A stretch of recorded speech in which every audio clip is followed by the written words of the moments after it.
So I knew that was a test and I dodged that bullet. And I kid you not, as soon as I got back to Nashville, breakthrough.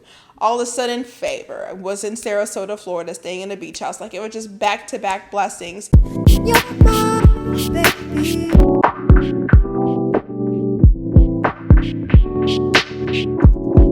Hey guys, welcome back to my channel. My name is Sarah Oloba. This is your first time tuning in. Go ahead and like and subscribe for more videos. So today's video is about passing the test. Before the elevation comes, before the Lord takes you to the next level, pay attention to the test. You will go through tests before God grants you your promises. Maybe there's something that you've been praying for, you've been standing in faith for, and this is just things that I've paid attention in regards to my life in certain points where God's really just trying to see if you're still stupid. Like, has my daughter learned from her lesson? Has she grown? I truly believe in life, we just learn the same lessons time and time again until we finally get fed up and decide to change our ways, or we realize the patterns. Some of y'all may be in patterns, whether you realize it or not. And when I looked at my pattern, I had to take a step back and realize that, because it was giving children of Israel. It was giving, I was supposed to be in my promised land in 2 weeks, but because of disobedience, because we lack the faith and trust in trusting in God and the faith, it takes us a lot longer to get to our promised land, aka your destination in regards to your promises, where it was supposed to be a 2-week journey, but it turned into 40 years. I want y'all to pay attention to the test.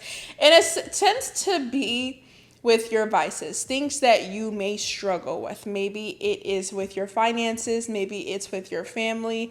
It could be drugs, it could be sex, it could be gossip, it could be lying. I don't know. You know yourself better than anybody else.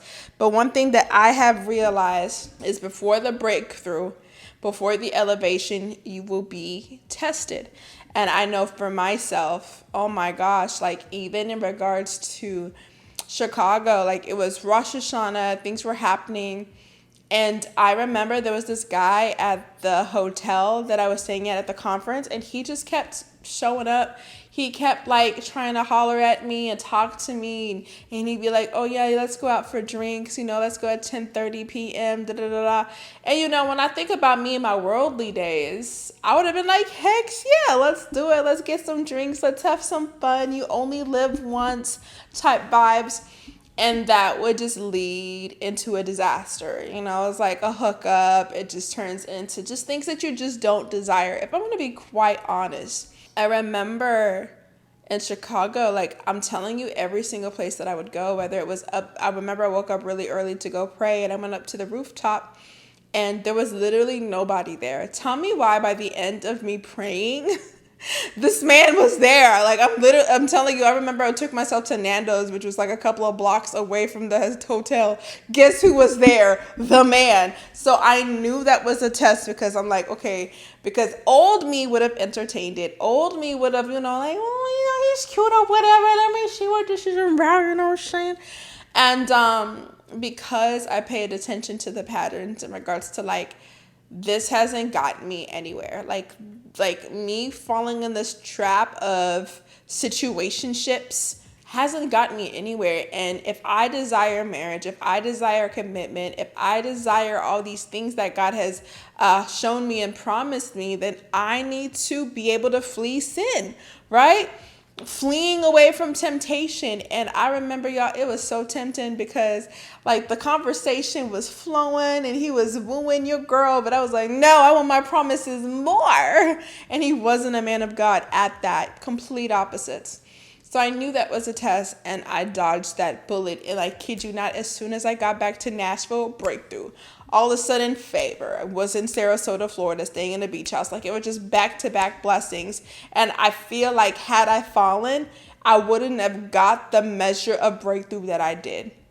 I wouldn't have. I truly believe it, because, man, I don't know. I'm going to tell y'all my business. Again, it will be with something that you struggle with. Like, for me, being abstinent from sex was a struggle for me for so long. I can't believe we've had over a year now. I'm flabbergasted, just as you are. Like, I promise you, this was like a struggle for me for so long. So I am baffled. But again, I'm like, I'm tired of learning the mistakes. Like, I'm tired of learning the lessons. I'm tired of catching feelings for people who don't deserve me, who don't see or value me. It's like, you know what? I'm going to do something different. Doing the same things and expecting different results is called insanity. So I'm like, you know what? I'm going to close my legs and I'm going to do it God's way, because doing it my way, it hasn't gotten me anywhere. Okay? And sometimes you got to be real with yourself like that. Had another situation, had somebody move closer to me, and he showed interest. Whoop-de-woo, we hung out, we kicked it, whatnot. And things got heated. Like, the makeout session was intense. I can't believe I'm telling y'all my business. But it got really, really intense. And in situations like that, because I'm not one of those Christians that is going to tell you not to kiss. Do as, the conviction leads you. But I'm definitely someone that will kiss and make out, but I know my limits. But even in that situation, y'all, it was tempting. And he wanted to go a lot further than I wanted. And I remember in that point, I was like, no, like, there's no way. Like, no, it was so, yeah, this is going to be TMI. I might edit this out, or I might just keep it real with y'all. I remember when we were chilling, I'm thinking, I didn't even think it would lead to as far as it did. We didn't have sex, but what I'm saying is, in that moment, that man was doing everything. Like, it'd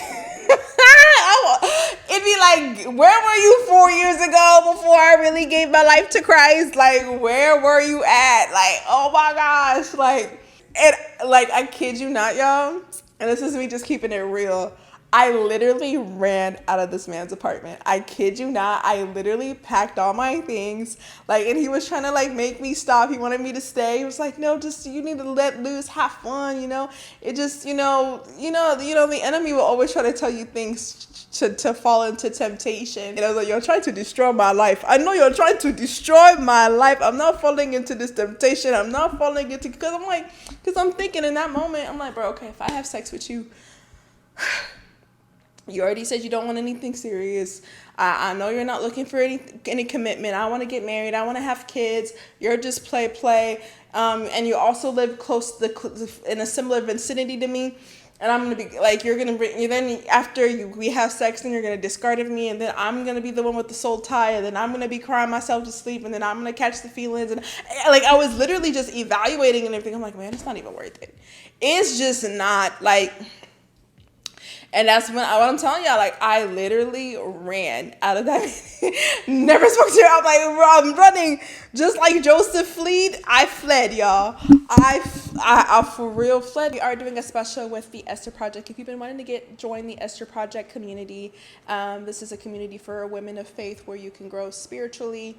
And we also have entrepreneur classes. We have master classes twice a month.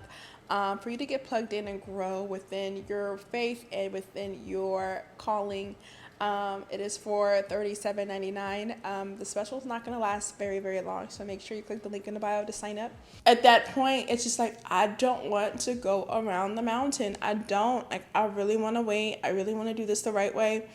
And I think that's the struggle with dating. And also having those set boundaries in regards to how far you're willing to go, because the makeout sessions always tend to intensify, and you really have to have the willpower to flee if it escalates, and it tends to be the men that escalates things in my perspective. And yeah, y'all, I ran. I picked up all my things. I said, hey, this is a test. I'm not going to fall. You're trying to impregnate me and destroy my life. I ran. I said, no way. Sounds a fait au nom de Jésus. Not right now. You're not going to bring shame to me in my ministry. And I knew that was a test, because 4 years ago, baby, I would have,